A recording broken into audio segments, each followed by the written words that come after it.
За манай улсад өнөөдрийн байдлаар COVID-19 буюу шинэ коронавирусын халдвар бүртгэгдээгүй байгаа ч холбогдох албаныхан өндөржүүлсэн бэлэн байдалтайгаар ажиллаж байгаа юм.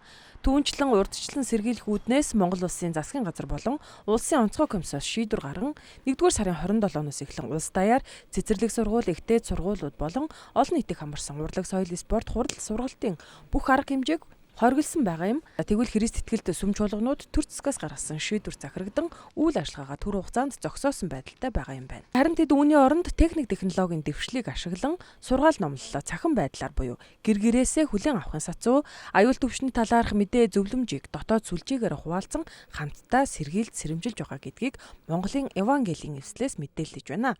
За Монголын Евангелийн эвслийн харьяанд одоогоор протестант буюу Евангелийн урсгал чиглэлийн 600 гаруй сүм чуулганууд байдаг. Тэд бүгд төр засгийнхаа тогтоол шийдвэрийг ийхүү хүндэтгэн дагаж иргэнийхээ үүргийг биелүүлж байна.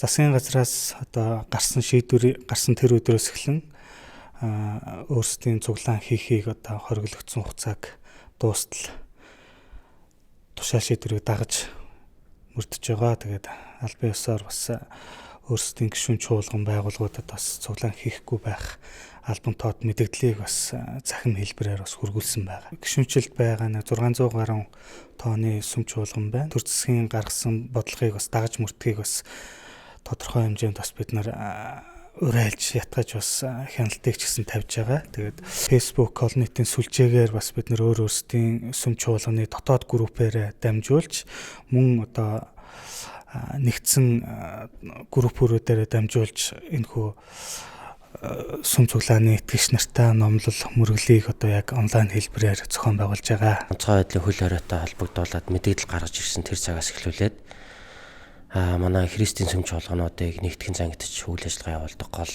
байгууллага болох Монголын Евангелийн эвслээс олон нийтийн цугларалтыг хориглож байгаа шүү гэдэг заавар удирдамжийг бас бидэрт давхар өгсөн байгаа. Тэгээд тэрний дагуу манай цуглаан үйл ажиллагаагаа үндсэндээ зогсоогоод өөрөөр хэлбэл Христийн сүм чуулганууд ч бүтэн сая өдөр болгон олон нийтийн цугларалт хийдэг шүү дээ.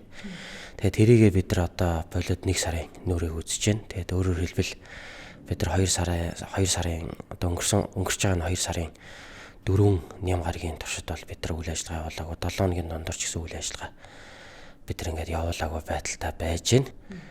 Тэгээд би өөрөө ч гэсэн энэ чуулганы пастрын хувьд чуулганыхаа 150 гаруй итгэгч нарт бол бас энэ хөл хоройтой холбоотой заавар чиглэлүүдийг бас урайлж байгаа. Маска зүүя, гараа угаая, олон нийтийн газар явахгүй байя, үр хүүхдээ гадуур авч явахгүй байя. За тэгээд гэр бүлээ хайртай хүмүүсээ юуны төрөнд хамгаалж дор бүрнээ хичээцгээе гэх мэтчлэн цуглааныхаа үйл ажиллагааг бол цахим байдлаар явуулж байгаа. Тэр гишүүдтэйгээ онлайн эсвэл утсаар холбогдоод ч юм уу. За тэгээд бид нар бүтэн сайныхаа цуглааны номлол, залбирал, магтан дуу энэ төр зэргийг бол бид нар цахим хэлбэрээр итгэгч нартай түгээж байгаа. Монголчууд маань энэ ирчээрээ нэг хамтдаа сайхан даваад гарчвал за наандаж бидний эрүүл мэнд амь амьдралын асуудал, за цаандаж улс орны маань нэр хүндийн асуудал олон улсын тавцанд бас яригдж байна л да. Тийм учраас ер нь ямар ч шашинтай бай нийт монголчуудыгаа би бас уриалахыг хүсэж байна, тийм ээ. Засаг захиргаанаас гаргаж байгаа энэ дүрм журмаа мөрдөөд дор бүрний хичээгээд бас бие бинийгээ хүндлээд ингээд дор бүрний ажиллаж амьдрах юм бол бас бид хэдий цөөхүүлээч гисэн хэдий дэлхийн хүчрхэг том ус хөрнөттэй зөвлөх юм бол олон дотоод зүйл бидэнд байдаг ч гэсэн бид бас давуу талтай юмаа гэдгээ харуулах бас нэг талаар боломж бас байна, тийм ээ. Тийм болохоор нийт ард иргэдийгээ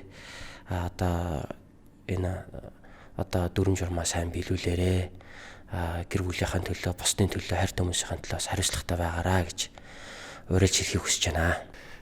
За манай чуулганы нэр Амьд үг Христийн сүм байгаа. Тэгээ манай сүм яг энэ халдвар төвчин гарснаас хойш, хятад улс гарснаас хойш манай төр засгаас гаргасан шийдвэрийн дагуу 1 сарын 24 баха анх гаргасан шийдвэрээс хойш бид нар үйл ажиллагаа төр зогсоосон байгаа.